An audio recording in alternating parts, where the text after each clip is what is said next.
ఒక ప్రశాంతమైన గోకుల గ్రామం. ఆ గ్రామంలో ప్రతి ఇల్లు పాడి పంటలతో, ఆనందంతో నిండి ఉండేది. పాలు, పెరుగు మరియు వెన్న సువాసన గాలిలో తేలుతూ ఉండేది. ఆ గ్రామంలో యశోదమ్మ చేసిన వెన్న చాలా ప్రసిద్ధి చెందినది.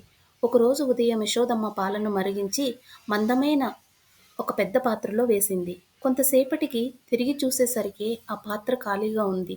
అయ్యో! నా వెన్న ఎక్కడికి పోయింది అని ఆశ్చర్యపోయింది. అప్పుడే చిన్ని కృష్ణుడు పరుగులు తీసుకుంటూ లోపలికి వచ్చాడు. అతని పెదవులపైన తెల్లని వెన్న మెరిసిపోతుంది. యశోదమ్మ నవ్వు ఆపుకుంటూ ఇలా అడిగింది. కృష్ణా! నువ్వే నా వెన్న తిన్నది? కృష్ణుడు అమాయకంగా అమ్మా! నేను వెన్న తినలేదమ్మా అని చెప్పాడు. అయితే నీ పెదవులపైన తెల్లని వెన్న ఎలా వచ్చింది అని అడగగా యశోదమ్మ, కృష్ణుడు నేను పాలు తాగగా అంటిన మరకమ్మ అని చెప్పి పరుగులు తీశాడు. తర్వాతి రోజు ఉదయం యశోదమ్మ పెద్ద వెన్న కుండను పైకప్పు ఉట్టికి వేలాడదీసింది. ఇప్పుడు చూద్దాం నా చిన్ని దొంగ ఎలా తీసుకుంటాడో అని అనుకుంది. కొంతసేపటి కృష్ణుడు తన స్నేహితులతో వంటగదిలోకి వచ్చాడు.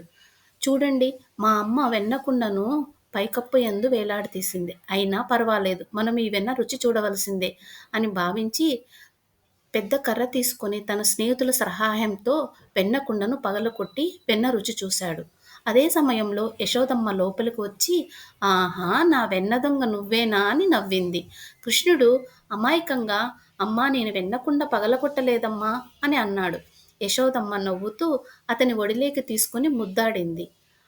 ఆ ప్రేమతో గోకులమంతా పిల్లల యొక్క నవ్వులతో మార్మోగింది. ఎందుకంటే కృష్ణుడి చిలిపితనం ప్రేమతో నిండినది, లోభంతో కాదు.